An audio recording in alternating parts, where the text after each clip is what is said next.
দুর্ঘটনায় এ পর্যন্ত অন্তত 204 জনের মরদেহ উদ্ধার, বলছে পুলিশ।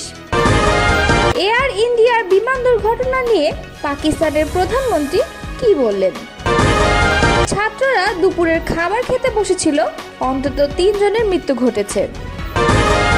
বিমান দুর্ঘটনায় নিহতদের মধ্যে গুজরাটের সাবেক মুখ্যমন্ত্রীও আছেন। নিহতদের প্রত্যেকের পরিবারকে 1 কোটি রুপি ক্ষতিপূরণ দেবে টাটা গ্রুপ। এয়ার ইন্ডিয়া বিমানের এক ব্রিটিশ যাত্রী জীবিত উদ্ধার। ভারতে বিমান দুর্ঘটনায় প্রধান উপদেষ্টার শোক প্রকাশ। এতক্ষণ শুনছিলেন সংবাদ শিরোনাম, এবারে বিস্তারিত।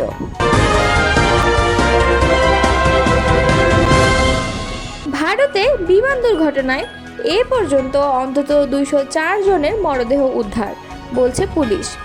আহমেদাবাদে এয়ার ইন্ডিয়ার বিমান দুর্ঘটনাস্থল থেকে 204 জনের মরদেহ উদ্ধার করা হয়েছে বলে জানিয়েছেন আহমেদাবাদের পুলিশ প্রধান জিএস মালিক। 41 জন হাসপাতালে চিকিৎসাধীন থাকার তথ্যও জানিয়েছেন তিনি। অন্যদিকে এয়ার ইন্ডিয়ার বিধ্বস্ত এই বিমানটির এক ব্রিটিশ যাত্রী জীবিত রয়েছেন বলে নিশ্চিত করেছে পুলিশ। সর্বশেষ খবর জানতে আমাদের সঙ্গেই থাকুন। আহমেদাবাদের বিমান দুর্ঘটনায় পাকিস্তানের প্রধানমন্ত্রী শাহবাজ শরীফ দুঃখ প্রকাশ করেছেন। তার এক্স হ্যান্ডেলে তিনি লিখেছেন, আজ আহমেদাবাদে এয়ার ইন্ডিয়ার বিমান ভেঙে পড়ার ঘটনায় আমি বিষণ্ণ। আহত নিহতদের পরিবারগুলো যখন তাদের এই অপূরণীয় ক্ষতির জন্য শোক পালন করছে, আমরাও আমাদের তরফ থেকে তাদের সমবেদনা জানাচ্ছি, লিখেছেন মিস্টার শরীফ। এক্স হ্যান্ডেলে তিনি লিখেছেন, এই হৃদয় বিদারক দুর্ঘটনার প্রভাব যাদের উপর পড়েছে তাদের জন্য আমাদের প্রার্থনা রইল। আহমেদাবাদের যে ভবনটিতে এয়ার ইন্ডিয়ার বিমানটি ভেঙে পড়ে সেটি মেডিকেল ছাত্রদের হোস্টেল। বিজে মেডিকেল কলেজের ছাত্রদের ওই হোস্টেলের ডিন মীনাক্ষী পারেখ বিবিসিকে বলেছেন, হোস্টেলের খাবার ঘরে প্রথম ধাক্কা মারে, তারপর হোস্টেলের আরেকটি ভবনে গিয়ে পড়ে। সেই সময় অনেক ছাত্রই খাবার ঘরে দুপুরের খাবার খেতে বসেছিলেন। ডক্টর পারেখের কথায় বেশিরভাগ ছাত্রই পালিয়ে যেতে পেরেছিল, কিন্তু ভবনটিতে আগুন ধরে যায়। প্রচুর ধোঁয়া বের হচ্ছিল, অন্তত 10-12 জন ছাত্র আটকে পড়ে। আমরা এখন সব ছাত্রদের ফোন করে খোঁজ নিচ্ছি যে তারা সুস্থ আছে কিনা। তবে 3 জন ছাত্র এবং একজন চিকিৎসকের বাড়িতে কর্মরত এক নারীর মৃত্যু হয়েছে নিশ্চিত, জানিয়েছেন ডক্টর পারেখ। আহমেদাবাদের বিমান দুর্ঘটনায় গুজরাটের সাবেক মুখ্যমন্ত্রী বিজয় রূপানীও নিহত হয়েছেন। ভারতের বেসামরিক বিমান পরিবহন মন্ত্রী সাংবাদিকদের এ তথ্য জানিয়েছেন। মিস্টার রূপানী 2016 থেকে 2021 সাল পর্যন্ত গুজরাটের মুখ্যমন্ত্রী হিসেবে দায়িত্ব পালন করেছেন। 68 বছর বয়সী এই রাজনীতিবিদ ক্ষমতাসীন দল বিজেপির একজন সদস্য ছিলেন। আহমেদাবাদে এয়ার ইন্ডিয়ার বিমান দুর্ঘটনাস্থল থেকে 204 জনের মরদেহ উদ্ধার করা হয়েছে বলে জানিয়েছেন আহমেদাবাদের পুলিশ প্রধান জিএস মালিক। তবে তারা সবাই বিমানের যাত্রী নাকি তাদের কেউ কেউ ঘটনাস্থলে অবস্থান করছিলেন তা নিশ্চিত হওয়া যায়নি। 41 জন হাসপাতালে চিকিৎসাধীন থাকার তথ্যও জানিয়েছেন তিনি। তবে আশ্চর্যজনকভাবে বিমানের এক যাত্রীকে জীবিত পাওয়া গেছে। ওই ব্যক্তি এখন হাসপাতালে চিকিৎসাধীন। পুলিশ কমিশনার বলেছেন, বিশ্বসিয়াস কুমার রমেশ নামে ওই ব্রিটিশ নাগরিক বিমানটির 11A নম্বর আসনে বসেছিলেন। এদিকে মৃতদেহগুলো শনাক্ত করার প্রক্রিয়াও চালু হয়েছে আহমেদাবাদে। গুজরাট স্বাস্থ্য দপ্তরের প্রধান সচিব ধনঞ্জয় দ্বিবেদী জানিয়েছেন, যেসব যাত্রীর দেহ শনাক্ত করার অবস্থায় নেই তাদের সঙ্গে রক্তের সম্পর্ক আছে এমন আত্মীয় অর্থাৎ বাবা মা অথবা সন্তানের ডিএনএ সংগ্রহ করা হবে সিভিল হাসপাতালে।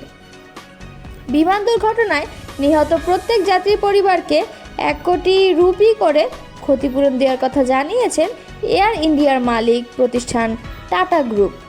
আহতদের চিকিৎসার খরচও বহন করবেন প্রতিষ্ঠানটি। এছাড়া বিমান আছড়ে পড়ায় ক্ষতিগ্রস্ত মেডিকেল হোস্টেল পুনর্নির্মাণে সহায়তা করবে তারা। সামাজিক মাধ্যম এক্সে এক পোস্টে টাটা গ্রুপের পক্ষ থেকে বলা হয়েছে, আমরা কতটা শোকাহত তা ভাষায় প্রকাশ করা সম্ভব নয়। আহমেদাবাদে ভেঙে পড়া এয়ার ইন্ডিয়ার বিমানটি এক ব্রিটিশ যাত্রী জীবিত রয়েছেন বলে নিশ্চিত করেছে পুলিশ। আহমেদাবাদের পুলিশ কমিশনার জিএস মালিক সংবাদ সংস্থা এনআইকে বলেছেন, 11A নম্বর আসনে বসেছিলেন ওই যাত্রী এবং তিনি জীবিত আছেন। মিস্টার মালিক এও জানিয়েছেন যে ওই যাত্রী এখন হাসপাতালে, তার চিকিৎসা চলছে। বিমানের যাত্রীর যে তালিকা কর্তৃপক্ষ প্রকাশ করেছে তা থেকে জানা যাচ্ছে ওই ব্যক্তির নাম বিশ্বরাজ কুমার রমেশ এবং তিনি ব্রিটিশ নাগরিক। ভারতীয় গণমাধ্যমগুলো বলছে তারা হাসপাতালে মিস্টার রমেশের সঙ্গে কথা বলেছে। তিনি সাংবাদিকদের নিজের প্লেনের বোর্ডিং পাসও দেখিয়েছেন, সেখানে তার নাম রয়েছে এবং আসন সংখ্যা উল্লেখ করা আছে 11A বলে।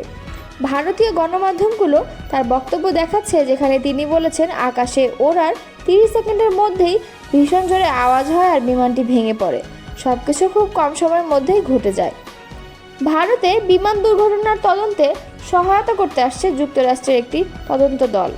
ভারতের জাতীয় পরিবহন নিরাপত্তা বোর্ডে এই তথ্য জানিয়েছে। এছাড়া ব্রিটিশ দলকেও তদন্তে পাঠানো হচ্ছে বলে জানিয়েছে যুক্তরাজ্যের বিমান দুর্ঘটনা তদন্ত সংস্থা। আহমেদাবাদের বিমান দুর্ঘটনায় শোক প্রকাশ করেছেন ইউক্রেনের প্রেসিডেন্ট। তিনি সামাজিক যোগাযোগ মাধ্যম এক্সে লিখেছেন, এটি ভয়াবহ খবর। এই দুঃখজনক দিনে প্রধানমন্ত্রী নরেন্দ্র মোদী এবং সমগ্র ভারতের প্রতি গভীর সমবেদনা জানাচ্ছি। ভারত, যুক্তরাজ্য, পর্তুগাল এবং কানাডার সমস্ত নিহত এবং তাদের প্রিয়জনের প্রতি আমার সমবেদনা। এই কষ্টকর ও মর্মান্তিক সময়ে আপনাদের সঙ্গে আছি। যত বেশি সম্ভব প্রাণ রক্ষা পাক এবং আহতরা দ্রুত সুস্থ হয়ে উঠুক, এই প্রার্থনাই করি। ভারতের আহমেদাবাদ থেকে লন্ডনের গ্যাটউইকের উদ্দেশ্যে রওনা করা এয়ার ইন্ডিয়ার বিমান দুর্ঘটনায় গভীর শোক প্রকাশ করেছেন বাংলাদেশের অন্তর্বর্তীকালীন সরকারের প্রধান উপদেষ্টা অধ্যাপক মোহাম্মদ ইউনূস। তিনি আজ ভারতের প্রধানমন্ত্রী নরেন্দ্র মোদীকে পাঠানো এক শোকবার্তায় লিখেছেন, আহমেদাবাদে যাত্রীবাহী এয়ার ইন্ডিয়ার বোয়িং 787-8 ড্রিমলাইনার বিমান দুর্ঘটনার মর্মান্তিক সংবাদে আমি গভীরভাবে শোকাহত। এই মর্মান্তিক ঘটনায় যেসব পরিবার তাদের প্রিয়জনকে হারিয়েছেন তাদের প্রতি গভীর সমবেদনা জানাই। তিনি বলেন, এই দুঃসময়ে আমাদের চিন্তা ও প্রার্থনায় দুর্ঘটনার শিকার ব্যক্তি ও তাদের প্রিয়জনরা রয়েছেন। আমরা ভারতের জনগণ এবং সরকারের পাশে আছি। প্রয়োজনে সব ধরনের সহায়তা প্রদানে প্রস্তুত রয়েছি। ভারতের আহমেদাবাদ থেকে লন্ডনের গ্যাটউইকের উদ্দেশ্যে রওনা করা এয়ার ইন্ডিয়ার বিমান বিধ্বস্ত হওয়ার ঘটনার পর সাময়িকভাবে বন্ধ হয়ে যাওয়া আহমেদাবাদ আন্তর্জাতিক বিমানবন্দর আবার চালু করা হয়েছে। সর্দার বল্লভভাই প্যাটেল আন্তর্জাতিক বিমানবন্দরের অফিসিয়াল এক্স হ্যান্ডেল থেকে এ তথ্য জানানো হয়েছে। এক্সের এক পোস্টে তারা জানায়, আহমেদাবাদ বিমানবন্দরে সব অপারেশন পুনরায় চালু হয়েছে। সঙ্গে যাত্রীদের উদ্দেশ্যে বলা হয়েছে সবাই যেন নিজ নিজ এয়ারলাইনের সঙ্গে যোগাযোগ রাখেন এবং বিমানবন্দরের অফিসিয়াল আপডেটের দিকে নজর রাখেন। এয়ার ইন্ডিয়ার বিমানটি যে মেডিকেল ছাত্রাবাসের ওপর বিধ্বস্ত হয়েছে সেখানকার 50 থেকে 60 জন শিক্ষার্থীকে হাসপাতালে নিয়ে যাওয়া হয়েছে। এ তথ্য জানিয়েছে ভারতের চিকিৎসকদের সংগঠন Federation of All India Medical Association FAIMA. অ্যাসোসিয়েশনটি জানায় 5 জন শিক্ষার্থী নিখোঁজ রয়েছেন। এছাড়া অন্তত 2 জনকে ইন্টেনসিভ কেয়ার ইউনিট বা আইসিইউতে রাখা হয়েছে। কয়েকজনের চিকিৎসকের স্বজনও নিখোঁজ বলে জানা গেছে। ফাইমার তথ্য অনুযায়ী বিমানে থাকা যাত্রীদের অধিকাংশকেই মৃত অবস্থায় হাসপাতালে আনা হয়েছে।